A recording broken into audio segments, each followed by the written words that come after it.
ETF index mutual funds నేర్చుకుని stock మార్కెట్లో రాణించాలనుకుంటున్నారా? వెంటనే ఈ నెంబర్కి కాల్ చేయండి. నమస్తే రమగారు. నమస్తే జయ. రమగారు, చందమామ కథ. తెలివైన కథలు చెప్తాం. ఓ. అనగా అనగా ఒక ఊళ్ళో ఒక కోటయ్య కోటమ్మ అని భార్యాభర్త ఉండేవాళ్ళు. ఇది రైతు కూలీలు, పేదవాళ్ళు పాపం. అయితే ఏదైనా అవసరమైతే ఎవరి దగ్గర పెద్దవాళ్ళ దగ్గర నుంచి కాస్త అప్పు తెచ్చుకుని మెల్లిగా రూపాయి చొప్పున తీర్చుకునేవాళ్ళు. డబ్బులు ఉండాలి కదా తీర్చడానికి. సంక్రాంతి పండగ వచ్చిందట. మామూలుగా సంక్రాంతి నాడు మన వైపు అంతా కనుమ నాడు గారెలు చికెను వండుకుంటారు, కోడి కూర తింటారు. కోడి కూర తినాలంటే కోళ్ళు ఉండాలి, లేదా కోడిని కొనాలి. సరే ఏం చేశాడు, కోళ్ళు ఎవరిస్తారు, ఎవరి కోళ్ళని వాళ్ళు కోసుకుంటూ ఉంటారు. అందుకని ఏం చేశాడంటే చలమయ్య గారని ఒక మూతుబరి ఉన్నాడు. ఆయన వడ్డీ వ్యాపారాలు అవి చేసేవాడు, కొంచెం వ్యాపారస్తుడు. బోల్డ్ కోళ్ళు ఉన్నాయి ఆయన దగ్గర. అయితే ఏమైంది, వాళ్ళ ఇంటికి వెళ్ళాడు. దారిపోతూ కనపడ్డాడు. ఏరా కోటయ్య, ఎక్కడికి రా, బయలుదేరావంటే బాబు కోడి ఏదైనా చూద్దామని వెళ్తున్నానండి, ఎవరి దగ్గరైనా దొరికితే కోడి తెచ్చుకుందామని.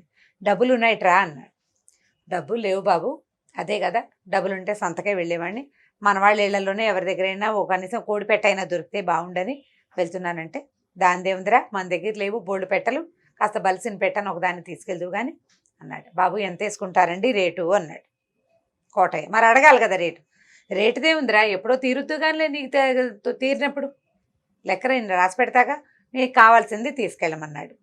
దొడ్లోకి వెళ్ళాడు. వెనకాల చిన్న గంపలు అవి పెట్టుకుంటారు కదా, కోళ్ళకు చుట్టూ సన్న పుల్లలతోటి పాతి ఒకటి రౌండ్ లాంటిది పెట్టి అందులో పెడతారు. వాటిలోంచి కాస్త బలంగా ఉన్న ఒక కోడి పెట్టని తెచ్చుకున్నాడు. పెట్టంటే గుడ్లు పెట్టేది. సరే దాన్ని తెచ్చుకున్నాడు. చూపించాడు. బాబు ఇది తీసుకెళ్తానండి, పూల కోడి పెట్టన్నాడు. బాగానే ఉంది, పెట్టని తెచ్చుకున్నాడు. నేను రాసి పెడతాలేరా అన్నాడు. మరుసటి సంక్రాంతి ఈ సంవత్సరం అంతా గడిచిపోయింది. వీళ్ళు పావలా 10 పైసలు ముంతలో వేసి కోడి తాలూకు ఖర్చుకి పెడుతున్నారు పక్కన. అక్కడి నుంచి ఏమైంది, కొన్నాళ్ళు గడిచింది. మధ్యలో ఆయనకు అనారోగ్యం, ఈవిడికి అనారోగ్యం, అందులో పెద్దగా డబ్బులు వేయలేకపోయారు. సరే సంక్రాంతి పండగ కూడా వెళ్ళిపోయింది, మళ్ళీ సంక్రాంతి కూడా వెళ్ళిపోయింది. ఈ సంక్రాంతి నాటికి ఏమైంది, చుట్టాలింట్లో ఎవరిదో ఏదో ఫంక్షన్ వచ్చింది. వాళ్ళు కోడి కూర పెట్టారు. ఈ కోడి కొనుక్కోకర్లు, నిరుటి కోడిదే బాకీ తీర్చాలి. సరే ఏం చేశారు, ఆ ముంత సంకలో పెట్టుకుని వాళ్ళ ఇంటికి వెళ్ళాడు, చలమయ్య గారింటికి. బాబు కోడి రేటు చెప్తే ఇచ్చేస్తానండి, ఏడాది దాటిపోయింది అన్నాడు. దాందే ఉందిరా, నేను రాసి పెడతానుగా, లెక్క చూడాలన్నాడు. కోడి రేటుకి లెక్క చూడటం ఎందుకు బాబు అంటే, అదేమిట్రా, దానికి బోల్డంత తతంగా ఉంది, నేను రాస్తాగా, నువ్వు వెళ్ళు నేను చూస్తాలే అన్నాడు. ఇతను ఇంటికి వెళ్ళేసరికల్లా అక్కడ ఏదో ఇబ్బంది వచ్చింది. ఒక 5-6 నెలలు గడిచిపోయినా, ఎండాకాలం కూడా గడిచిపోయింది. అంటే కోడిని తీసుకుని ఓ సంక్రాంతి పండగ నుంచి రెండో సంక్రాంతి అంటే ఏడాది, అక్కడి నుంచి ఎండాకాలం అంటే 6 నెలలు. ఏడనర్థం అయిపోయింది. సరే ఏమైంది, దసరాలు ఇంచుమించుగా శ్రావణ మాసం కూడా వచ్చేసింది, వర్షాలు వచ్చేసినాయి. ఈ వర్షాకాలం అంటే గింజలు వేసే కాలాలు ఉంటాయి కదా, ఆరుగాలం విత్తుతూ ఉంటారు, ఆ పనులు ఉన్నాయి. వీళ్ళు బిజీగా ఉన్నారు. ఎలాగైనా డబ్బులు ఇచ్చేసేయాలి, చాలా డబ్బులే ముంత నిండిపోయిందని భార్య కోటమ్మగా అనేసరికల్లా ఈయన మళ్ళీ వెళ్ళాడు. వెళ్ళేసరికల్లా ఆయన ఏం చేశాడు, ఒక బారెడ్ లిస్ట్ రాసి కాగితం చేతిలో పెట్టాడు. ఇదేమిటి బాబు, ఇన్ని అంకెలు ఉన్నాయి దీని నిండా, నేను తీసుకెళ్ళింది ఒక్క కోడే కదా అన్నాడు. అవునరా, ఒక్క కోడి పెట్టే అని చూసి కింద రేటు చూసి 250 రూపాయలు ఇవ్వాలిరా అన్నాడు. బాబు 30 రూపాయలు చేసే కోడికి 250 అడుగుతున్నావా, అదేమిటి నాయన అంటే, అవునరా, నేను ఏడనర్థం నాడు పట్టుకెళ్ళావు, ఈ ఏడనర్థంలో అది ఎన్ని కోడి గుడ్లు పెట్టేది, అందులో ఎన్ని పెట్టలు అయ్యేవి, అవి ఎన్ని గుడ్లు పెట్టేవి, ఆ లెక్కంతా రాయొద్దు. ఆ లెక్కంతా రాసి ఇంకా నేను మనవాడివని కొద్దిగా నీకు కాస్త డిస్కౌంట్ ఇస్తే 250 అయిందిరా, ఆ 250 ఇచ్చేసి కదలమన్నాడు. ఈయన నిర్ఘాంతపోయాడు. 30 కాకపోతే 40 అడుగుతాడు కోడి పెట్టకనుకున్నాడు. 250 లెక్క ఏమిటి, అదేమిటి బాబు నేను అంత ఇవ్వలేనంటే, అదేమిట్రా, పద మున్సబ దగ్గరికి వెళ్దామని మున్సబ గారింటికి తీసుకెళ్ళాడు. చలమయ్య గారు చెప్పాడు, బావా ముందర సంవత్సరం సంక్రాంతి నాడు వీడు నా దగ్గర కోడి పెట్టని తీసుకెళ్ళాడు, పూల కోడి పెట్ట, అది గుడ్లు ఎక్కువ పెట్టే రకం. మరి ఈ ఏడనర్థంలో ఈ 2 ఏళ్ళు అంటే అదే మనం ఏడనర్థం అంటాం, 2 ఏళ్ళైనా చెప్పచ్చు. ఆ సంవత్సరము మరుసటి సంవత్సరం ఎన్ని గుడ్లు పెట్టేది, అందులో ఎన్ని పిల్లలు అయ్యేవి, ఎన్ని పుంజులు, ఎన్ని పెట్టలు, ఆ పెట్టలు పెట్టిన గుడ్లు, ఆ లెక్కంతా కలిపితే 250 అయింది. వీడు కాదంటున్నాడు చూడమంటే ఆయన గబగబా అంతా చూసాడు. బాగానే ఉందిగా అన్నాడు. బాగానే ఉంది కదా, 250 ఇచ్చేయమనగానే లబలబలాడుతూ 40 రూపాయల కోడి పెట్టకి 250 రూపాయల వడ్డీ వేసినా ఇంత అవ్వదు కదా అని నెత్తుగోక్కుంటూ ఈ కోటయ్య ఇంటికి వెళ్ళడం వెనక్కి తిరిగాడు. తిరిగేసరికల్లా కరణం గారు ఎదురుపడ్డారు. కరణం గారు, ఎరా కోటయ్య మొహం వెళ్ళాడేసావు, కూలి దొరకలేదా అన్నాడు. కూలికి ఏముంది బాబు, కూలి దొరికింది, ఏమిటో కాగితం అంటే చూడండి అని ఆ కాగితం ఎత్తి ఈయన చేతిలో పెట్టాడు. ఆయన చూసి ఎక్కడిదిరా ఏమిట్రా అని అడిగాడు. నేను ముందటి సంవత్సరం సంక్రాంతికి కోడి పెట్టని తెచ్చుకున్నానండి. ఆయన ఈ లెక్కంతా చెప్పి ఇదన్నాడు. ఇక్కడ నుంచి మున్సబ్ గారి దగ్గరికి వెళ్తే మున్సబ్ గారు కూడా ఆయన చెప్పింది కరెక్టేనంటున్నాడు. అనేసరికల్లా మున్సబ్ కూడా నీకు వేసాడురా టోపీ, వాళ్ళిద్దరూ పంచుకుంటారా డబ్బులు, ఓ పని చెయ్యి. మున్సబ్ దగ్గరికి వెళ్ళి నాకు మీ లెక్క ఆయన లెక్క ఏమీ అర్థం కాలేదు, రచ్చబండ దగ్గర నలుగురు పెద్దవాళ్ళ ముందు తీర్పు చెప్పించుకుంటాను, వాళ్ళందరూ ఇవ్వమంటే ఇచ్చేస్తానని చెప్పు రేపు సాయంత్రం అని చెప్పాడు. సరే ఇంటికి వెళ్ళిపోయాడు. ఇంటికి ఆయన కరణం గారు వెళ్ళిపోయాడు. ఈ కోటయ్య మళ్ళీ వెనక్కి వెళ్ళి మున్సబ్ గారితో, బాబు మీరేదో చెప్పారు, ఆయన ఏదో రాశాడు, నాకు అది అర్థం కాలేదు, ఇది అర్థం కాలేదు, నలుగురు మా కుల పెద్దలు మీ కుల పెద్దలు అందరూ పెద్దవాళ్ళు, ఊళ్ళో రైతులు మోతుబర్లు వాళ్ళు రచ్చబండ దగ్గర కూర్చుంటారు, అక్కడ మాట్లాడుకుని నేను ఈ లెక్క చెల్లిస్తానండి, నాకు అర్థం కాలేదు, కాబట్టి రేపు సాయంత్రం అన్నాడు. ఇంకోసారి చలమయ్యకి చెప్పమన్నాడు. చలమయ్యకి చెప్తే నాకేమన్నా భయమా, నేను రాసిన లెక్క నా కోడి, తిన్నది నువ్వు, డబ్బు కట్టాల్సింది నువ్వు, నాకేం భయం అన్నాడు చలమయ్య.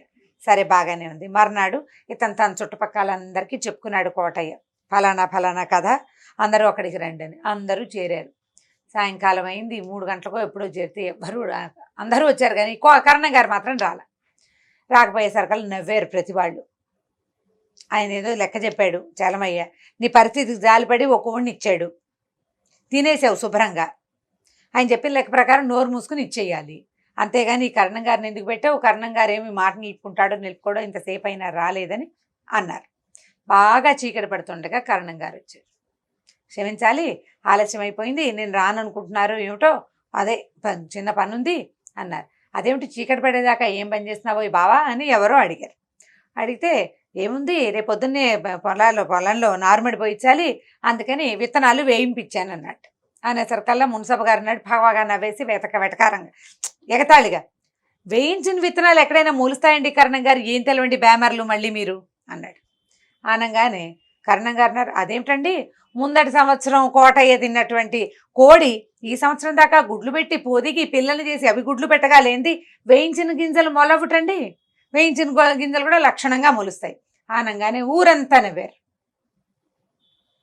అందరూ నవ్వారు. అప్పటికి అర్థమైంది అందరికి. అప్పటిదాకా ఇది ఇతను వీళ్ళ చుట్టాలకు చెప్పుకున్నాడు కానీ ఊళ్ళో తెలియదు. 250 రూపాయలు బాకీ, అది తీర్చడానికి వీడు ఏడుస్తున్నాడు అనుకున్నారు. ముందర సంవత్సరం తిన్న కోడి గుడ్లు పెట్టడం ఏమిటి, ఆ రోజే కాల్చుకు తినేసాడు వాడు. సరే అందరూ నవ్వారు. నవ్వేసరికల్ ఊళ్ళో పెద్దలందరూ కేకలేశారు, అందరూ ఎగతాళి చేశారు. ముందు సంవత్సరం వాడి పొట్టలో ఉన్న కోడి నీ దొడ్లో గుడ్లు ఎట్లా పెడుతుందయ్యా, ఇవేం మాటలు, 40 రూపాయలు ఇస్తాడు, 30 కాదు, ఇంత లేట్ అయింది కాబట్టి 10 రూపాయలు పైన వేసిస్తాడు అంటే వీడు ఏమన్నాడంటే, ఇంత గొడవ చేశాడు, ఈ ముంతలో ఎన్ని డబ్బులు ఉంటే 30 పైనే ఉంటాయండి, 40 కూడా పైనే ఉంటాయి, ఎన్నైతే అన్నీ నేను చలమైకి ఇచ్చేస్తాను అన్నాడు. అనేసరికల్లా కరణం గారు ఒప్పుకోలేదు. ఒక పేదవాడిని ఇంత దూరం తెప్పిస్తే వాడు డబ్బులు ఇవ్వాలా అండి, ఈ లోపల చలమై కాస్త వెళ్ళిపోయాడు కామ్గా అక్కడి నుంచి, పరువు పోయింది. నలుగురు నవ్వేశారు కల్లా. అక్కర్లేదురా నాయన, నీ డబ్బులు నువ్వే ఉంచుకో, ఓ 2 కోళ్ళు కొనుక్కుని దాంతో కోడి పిల్లలు పెంచుకో, వచ్చే సంవత్సరం ఎవరి దగ్గర నువ్వు కోళ్ళు తీసుకోకర్లేదు, వాడిని ఇంత చిత్తక్షోభ పెట్టినందుకు ఈ చలమైకి శాస్త అనమాట. మున్సబ గారిని అందరూ ఎక్కిరిచారు. మున్సబ గారిని ఎత్తి మీద కొట్టేసుకుని కామ్గా లేచి వెళ్ళిపోయారు. కథ కంచికి మనం ఇంటికి. ఇప్పుడు కరణం గారి తెలివి, ఒక పేదవాడిని రక్షించడానికి ఒక పెద్దవాడు చేసే ప్రయత్నం మంచి కథ కదా, సరదాగా చెప్పచ్చు పిల్లలకి. ఇప్పుడు మనం నువ్వు కిందసారి కనుక నువ్వు అలా చేయకపోతే ఇలా జరుగుండేది అలాంటివి ఆలోచించుకుంటూ ఉంటావు. నువ్వు అడ్డం వచ్చావు, లేకపోతే నేను బాగా చేసేవాడిని, అప్పుడు అలా ఎలా జరుగుతుంది, అక్కడికి ఆగిపోయింది, ఆ కథ అక్కడికే ఆగిపోతుంది, మళ్ళీ తర్వాత కంటిన్యూ అవ్వదు కదా. ఇలా అవ్వకపోయింటే అలా జరుగుంటే, అలా జరిగాక ఇలా జరిగితే, అంటే అవన్నీ ఫూలిష్ థింగ్స్. అక్కడికి అయిపోయినట్టే. పిల్లలకి ఇలాంటి కొన్ని మాటలు మాట్లాడతారు వాళ్ళు. అవునవును, మాట్లాడేటప్పుడు చెప్తూ ఉండాలి. ఈ కథ చెప్తే చాలా బాగుంటుంది, ఇంట్రెస్టింగ్. ఇంకొక స్టోరీతో కలుద్దాం.